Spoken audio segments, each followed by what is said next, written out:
ಎಲ್ರಿಗೂ ನಮಸ್ಕಾರ.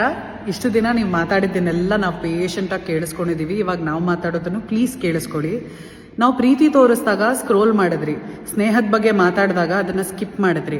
ಬಟ್ ಒಂದು ಓಪನ್ ಕಾನ್ವರ್ಸೇಷನ್ನ ನೀವೇ ಜಗಳ ಅಂತ ಅಂದ್ಕೊಂಡು ಅದನ್ನು like, share, comment, debate, discussion, ಅದ್ರ ಬಗ್ಗೆ ಇನ್ನೊಂದು ವಿಡಿಯೋ, ಅದನ್ನು ವೈರಲ್ ಮಾಡೋದೇನು, ರೀಪೋಸ್ಟ್ ಮಾಡೋದೇನು, ಅಬ್ಬಬ್ಬಬ್ಬಾ, ಎಂಟರ್ಟೈನ್ಮೆಂಟ್ಗೋಸ್ಕರ ಅಂತ ಕೊಡೋ ಅಂಥ ಕಂಟೆಂಟ್ನ ನೀವು ತಿರುಗೂ ನೋಡೋದಿಲ್ಲ. ಬಟ್ ಇಂಥದ್ದೇನಾದ್ರೂ ಒಂದು ಚಿಕ್ಕ ಕಾಂಟ್ರವರ್ಸಿ ನಡೀತಿದೆ ಅಂದ ತಕ್ಷಣ ಎಲ್ಲರೂ ಓಡ್ ಬಂದ್ಬಿಟ್ಟು ಅದನ್ನು ವೈರಲ್ ಮಾಡ್ತೀರಾ ಅಲ್ಲ. ಜನರು ನಮಗೆ ಏನೇನೆಲ್ಲ ಹೇಳ್ತಿದ್ದಾರೆ ಗೊತ್ತಾ? TRPಗೋಸ್ಕರ ನಾವು ಇದನ್ನು ಮಾಡ್ತಾ ಇದ್ದೀವಿ, ದುಡ್ಡು ತೊಗೊಂಡು ಸ್ಟೇಜ್ ಮೇಲೆ ಜಗಳ ಮಾಡ್ತಾ ಇದ್ದೀವಿ, 4 ಗೋಡೆ ಮಧ್ಯೆ ಇರಬೇಕಾಗಿರೋ ವಿಚಾರನ ತೊಗೊಂಬಂದು ಪಬ್ಲಿಕಲ್ಲಿ ಡಿಸ್ಕಸ್ ಮಾಡ್ತಾ ಇದ್ದೀವಿ. ಓಕೆ ಫೈನ್, ಇದು ನಿಮ್ಮ ಒಪಿನಿಯನ್ ಆಗಿರ್ಬೋದು, ಬಟ್ ನಮಗೂ ಒಂದು ಒಪಿನಿಯನ್ ಇದೆ ಅಲ್ವಾ? 4 ಗೋಡೆ ಮಧ್ಯೆ ಇರಬೇಕಾಗಿರೋ ವಿಚಾರನ 4 ಗೋಡೆ ಮಧ್ಯೆನೇ ಇಟ್ಕೊಂಡಿದ್ದೀವಿ, ಡಿಸ್ಕಸ್ ಮಾಡಬೇಕಾಗಿರೋ ವಿಚಾರನ ಡಿಸ್ಕಸ್ ಮಾಡಿದ್ದೀವಿ.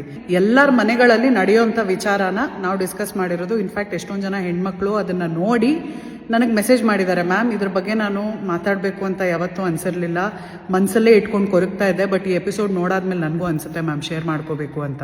ಅದರಲ್ಲೂ ಈ so called social media influencers already viral ಆಗಿರೋ ವಿಡಿಯೋನ ತೊಗೊಂಡು ಅದ್ರ ಮೇಲೆ ಅವ್ರ ಒಪಿನಿಯನ್ ಹೇಳ್ಬಿಟ್ಟು ಅದನ್ನ ಇನ್ನೊಂದು ವಿಡಿಯೋ ಮಾಡಿ ಅವ್ರು ಅದನ್ನು ಹಾಕ್ತಾರೆ. ಚಾನಲ್ ಅವರು ಅದನ್ನು ಡಿಲೀಟ್ ಮಾಡಿಸ್ತಾರೆ. ತಕ್ಷಣ ಇನ್ನೊಂದು ವಿಡಿಯೋ ಬಂದ್ಬಿಡುತ್ತೆ ಅವ್ರದ್ದು. ಚಾನಲ್ ಅವರು ನಾನು ನಿಜ ಹೇಳಿದ್ದು ವಿಡಿಯೋನ ಡಿಲೀಟ್ ಮಾಡಿಸಿದ್ದಾರೆ, ಇವಾಗ ಇನ್ನೊಂದು ವಿಡಿಯೋ ಮಾಡಿದ್ದೀನಿ, ಅದನ್ನು 1 ಮಿಲಿಯನ್ ಒಂದು ದಿನದಲ್ಲಿ ರೀಚ್ ಮಾಡಿಸಿ ಅಂತ. ನೀವು ಮಾಡ್ತಾರೆ TRPಗೆ ಅಲ್ವಾ ಸ್ವಾಮಿ?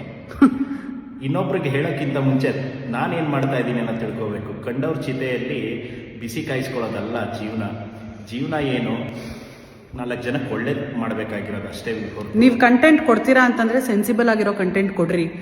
ದಯವಿಟ್ಟು ನೀವು ಯೋಚನೆ ಮಾಡಿ, ಪ್ರಾಬ್ಲಮ್ ಇರೋದು ಪ್ರೋಗ್ರಾಮ್ ಅಲ್ಲ, ಅಥವಾ ನೆಗೆಟಿವನ್ನ ಮಾತ್ರ ಹುಡುಕಿ ಅದನ್ನು ವೈರಲ್ ಮಾಡೋ ಅಂತ ನಿಮ್ಮ ಅಭ್ಯಾಸದಲ್ಲ. Please think. Thank you.